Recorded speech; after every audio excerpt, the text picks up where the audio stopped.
Assalamualaikum warahmatullahi wabarakatuh.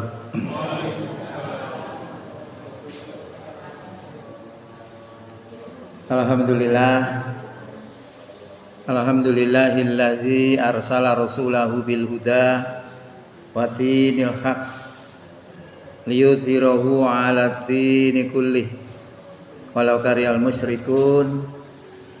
Asyhadu an la ilaha illallah wahdahu la syarikalah wa asyhadu anna Muhammadan abduhu wa rasuluh la nabiyya ba'dah.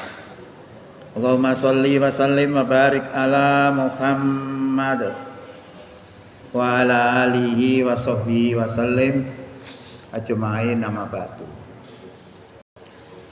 Hadirin Bapak Ibu jamaah Masjid An-Nur Bromo rahimakumullah.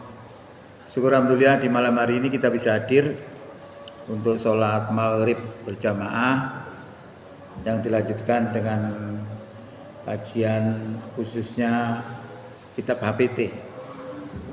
Mudah-mudahan kehadiran kita pada malam hari ini diterima sebagai amal soleh di sisi Allah Subhanahu wa Ta'ala.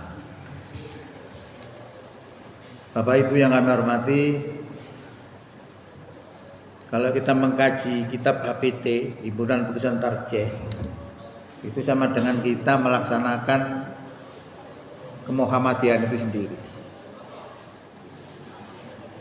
Karena HPT ini adalah produk daripada unsur Muhammadiyah, khususnya dari Majelis Tarjih yang pada tahun 1929 itu mulai berdiri.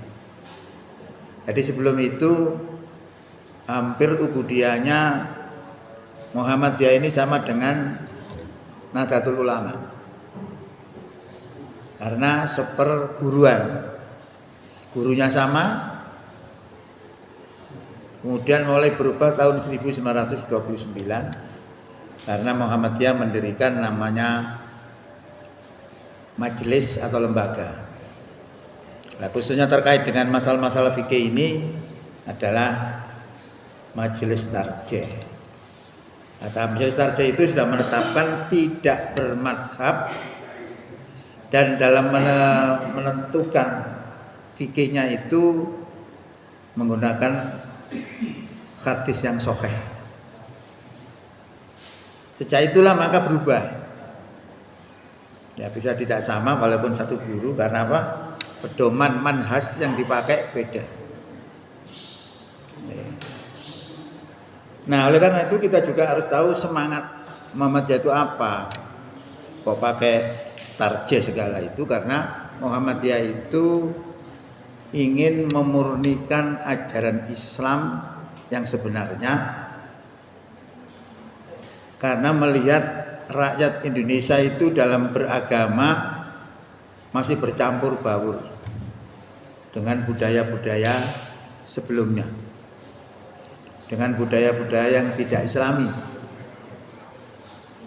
Maka diluruskanlah oleh Kiai Ahmad Dahlan itu karena apa? Karena dipengaruhi oleh paham keagamaannya dan semangat ketika beliau belajar di luar negeri yang kedua kalinya. Yang pertama masih belum punya semangat, lalu disarankan oleh Jamiatul Khair untuk kembali lagi belajar. Nah, di sana bertemu dengan murid Muhammad Abduh, tumbuhlah semangat untuk memperjuangkan Islam. Itu semangat yang dipakai oleh Kiai Ahmad Dahlan. Kemudian ditunjang dengan dasar Al-Quran surat 3 ayat 104. Wal takum minkum ummatu yad'una ilal khair. Hendaklah ada di antara kamu segolongan umat yang mengajak kepada kebaikan. Wa ya'muruna bil ma'ruf wa yanhauna 'anil munkar. Yang memerintahkan untuk berbuat ma'ruf dan mencegah terhadap yang mungkar. Wa ulaika humul muflihun, maka mereka itu adalah orang-orang yang beruntung. Ini semangat yang dipakai oleh Muhammadiyah untuk mendirikan Muhammadiyah, yaitu Maka kalau kita sekarang berada di dalamnya, itu artinya kita sudah melaksanakan ayat itu. Ya. Hadirin rahimakumullah.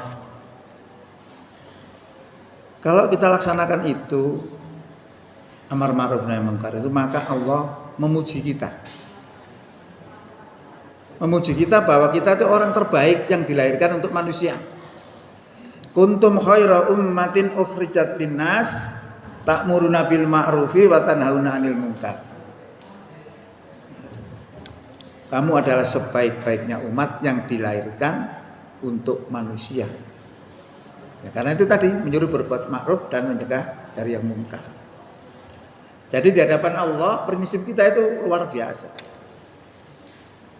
Nah, oleh karena itu dalam rangka berdakwah ini kemudian supaya tetap standar keimanannya kan tauhid. Nah, tauhid itu supaya tidak bercampur dengan syirik. Itu dijaga oleh Muhammadiyah. Termasuk menjaga jangan sampai melakukan bid'ah. Bid'ah itu sesuatu yang baru yang Allah dan Rasulullah tidak mengajarkannya. Nah. Oleh karena itu ada pepatah yang mengatakan bahwa Muhammadiyah itu berpegangnya pada motonya itu memberantas penyakit TBC, takhayul, bid'ah dan khurafat. Takhayul dan khurafat ini masuk kategori menjaga supaya kita steril, tetap tauhid. Karena ajaran yang diajarkan oleh para nabi sejak dulu, zaman Nabi Adam sampai sekarang itu ya tauhid itu. Jangan melakukan syirik, itu lawannya. Kemudian terkait dengan bid'ah itu juga dijaga oleh Muhammadiyah ya, supaya tidak melakukan bid'ah. Karena berdasarkan hadis man amila amalan laisa alaihi min amrina fa huwa raddun. Maka barang siapa yang beramal dengan sesuatu yang tidak dicontohkan oleh Nabi, bahwa maka amalan itu raddun, tertolak. Maka jangan heran kalau di Muhammadiyah itu kok kadang-kadang beda dengan Islam di masyarakat. Itu karena begitu, dijaga prinsip itu masalah. Nah inilah yang paling tidak harus kita ketahui bahwa prinsip-prinsip di Muhammadiyah itu seperti itu. Maka mengkaji APT ini sebenarnya kita sudah bermuhammadiyah. Saya itu kadang-kadang iri dengan umat Islam lainnya. Mereka punya kitab sendiri, yang mereka ngeji sendiri, yang menyampaikan tidak boleh orang di luar kelompoknya. Itu bagus. Nah tadi saya lihat di dalam kitab APT itu, saya punya jilid 1 saja ya. Yang isinya adalah 1 tentang iman. Nomor 2-nya tentang toharoh. Toharoh berarti bersuci. Tentang sholat. 4, kitab tentang jamaah. Nomor 5, kitab tentang zakat. Nomor 6, kitab tentang siam. Siamnya poso. Nomor 7, kitab tentang haji. Nomor 8, kitab tentang jenazah, mayit. Nomor 9, kitab tentang wakaf. Nomor 10, kitab masalah 5. Nah, masalah 5 ini termasuk juga tentang pemahaman agama. Apa Islam itu? Apa dunia itu? Apa ibadah itu? Apa sabilillah itu? Dan seterusnya. Ya, apa qiyas itu? Dari 5 item itu kita bisa memahami agama yang dipahami oleh Muhammadiyah itu seperti itu. Kemarin saya waktu ngaji di An-Nur Bunala itu ada yang pertanyaan begini. Setelah saya terangkan Islam itu cakupannya tidak sekedar ubudiyah, tapi muamalahnya juga itu termasuk Islam. Tapi di tempat kita itu kalau muamalah itu dipahami tidak diamalkan atau diimani tidak semua. Yang diimani salah satu contoh adalah zakat. Itu diimani. Terbentuklah Basnas. Tapi yang lain-lain tidak diimani. Terkait dengan penerapan hukum di dalam satu negara, itu tidak diimani. Nah, kalau kita bandingkan dengan HTI kan menuntut untuk berlakunya syariat Islam. Sehingga orang itu bertanya, nah kenapa Muhammadiyah tidak bergabung saja dengan HTI? Ya wajar juga pertanyaannya. Saya bilang, kalau HTI itu memang gerakannya masalah politik Islam saja. Tapi di Muhammadiyah mencakup semuanya yang ada di dalam ajaran Islam itu kecuali politik Islam. Ya. Termasuk politik yang sekarang ini juga tidak diikuti, maka terjadilah namanya diaspora. Kita boleh di partai manapun tapi kembalinya kepada Muhammadiyah. Ya. Nah, itu sebenarnya kalau kita mau kritik ya di situ sebenarnya. Tapi memang tidak bergerak di situ ya apa boleh dikata.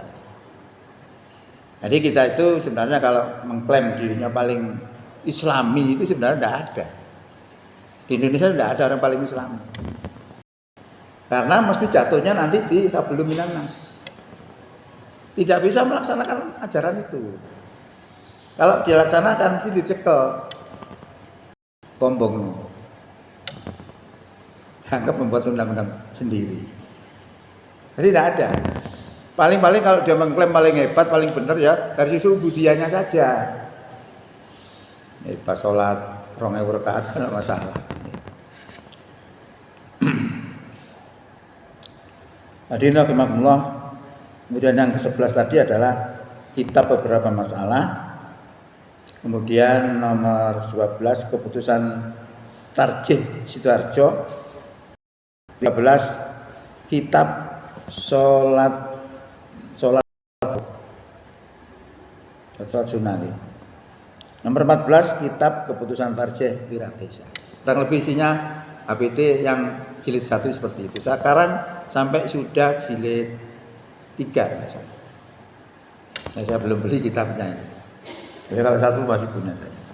Nah, pada hari ini setelah saya periksa bahwa untuk satu sholat saja itu setahun nggak mari, karena kita cuma punya waktu 1 bulan sekali. 1 bulan sekali kalau kita setiap gerakan kita tunjukkan dasarnya, setahun nggak mari. Sudah saya hitung terlalu lama. Maka setelah saya pertimbangkan tadi itu, saya singkat saja. Saya kepingin di Muhammadiyah ini sholatnya sama. Jadi memiliki ciri khas. Muhammadiyah itu kayak apa sih sholatnya? Itu punya ciri. Nah, cirinya harus mengacu kepada HBT. Selesai. Karena saya melihat di masjid Muhammadiyah sendiri sholatnya juga tidak ada yang sama. Tidak semua sama. Itu yang terjadi, yang saya lihat sekarang ini. Sekarang alhamdulillah masih ada orang yang mengajarkan HBT. Sebelumnya tidak ada. Nah, ini termasuk kemajuan. Ya. Jadi kita mencoba. Maka pada hari ini saya akan langsung mempraktekkan saja. Dan nanti kalau kepingin dasarnya sudah saya siapkan, bisa di fotokopi.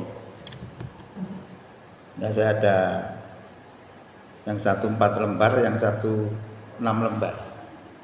Ada 2 model. Kalau menginginkan silakan di fotokopi, tidak masalah. Nah, jadi situ lengkap gerakan-gerakannya dan dasar-dasarnya. Tapi sudah saya singkat-singkat semua. Karena kalau kita turuti satu-satu, tidak selesai setahun itu. Sholat itu tidak selesai. Padahal kita tiap hari sholat. Maka harus cepat. Ya.